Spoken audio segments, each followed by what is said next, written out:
Shalom, selamat siang untuk kita semua. Pada kesempatan kali ini saya akan membuat video presentasi tentang menentukan ukuran sampel. Sebelum kita masuk ke materinya, perkenalkan terlebih dahulu nama saya Sonia Widya Sipautar dengan NIM 2201041 dari Prodi Manajemen Pendidikan Kristen semester 4B.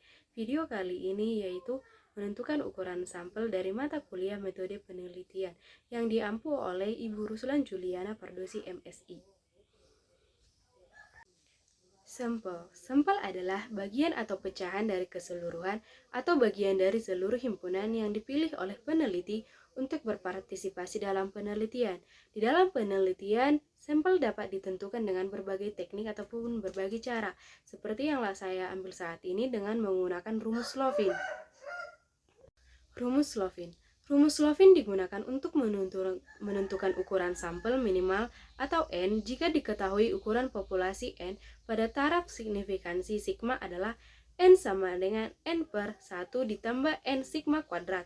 Contohnya, berupa berapa ukuran sampel minimum yang harus diambil dari populasi yang berukuran A 1500 dengan taraf signifikansi sigma sama dengan 0,05, B 37.500 dengan taraf signifikansi sigma sama dengan 0,01. Jawabnya adalah A. N sama dengan N per 1 ditambah N sigma kuadrat sama dengan 2000 per 1 ditambah 2000 dikali dengan 0,05 kuadrat sama dengan 333,333 dapat dibulatkan ke atas menjadi 334. B.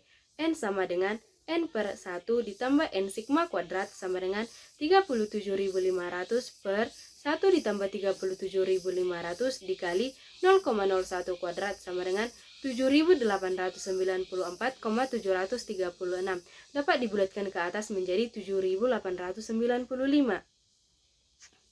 Berdasarkan pengelompokannya, teknik sampling juga terbagi atas dua, yaitu probability sampling dan non-probability sampling.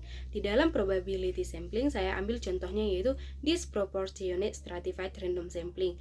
Disproportionate stratified random sampling adalah teknik sampling yang digunakan bila populasi berstrata tetapi kurang proporsional. Disproportionate stratified random sampling merupakan teknik sampling stratified random sampling yang memanfaatkan alokasi sama dalam pengambilan sampel. Misalnya, diperoleh sampel 300 dan terdapat 3 strata, maka sampel minimal pada masing-masing strata sebesar 100 sampel. 100 sampel berasal dari sampel dibagi strata, yaitu 300 per 3. Dengan rumus NS sama dengan N per S dengan keterangan NA sama dengan sampel pada strata A, NA sama dengan populasi pada strata A, N sama dengan populasi keseluruhan, N sama dengan sampel keseluruhan. Contohnya adalah penelitian tentang tingkat pendidikan karyawan PT Toba Pulp Lestari. Karyawan PT Toba Pulp Lestari sebanyak 1.700 orang, di mana diklasifikasikan berdasarkan 4 strata tingkat pendidikannya. Strata 1 karyawan dengan tingkat pendidikan SMA sebanyak 200 orang. Strata 2 karyawan dengan tingkat pendidikan S1 sebanyak 700 orang. Strata 3 karyawan dengan tingkat pendidikan S2 sebanyak 500 orang. Dan strata 4 karyawan dengan tingkat pendidikan S3 sebanyak 300 orang. Diketahui sampel minimal yang dihitung menggunakan rumus Lovin sebesar 324 orang. Perhitungan sampel masing-masing strata jika menggunakan alokasi yang sama. NS sama dengan N per S, NS sama dengan 324 per 4 sama dengan 81. NS sama dengan 81. Dengan demikian, sampel pada stratus 1 hingga strata 4 bernilai sama, yaitu 81.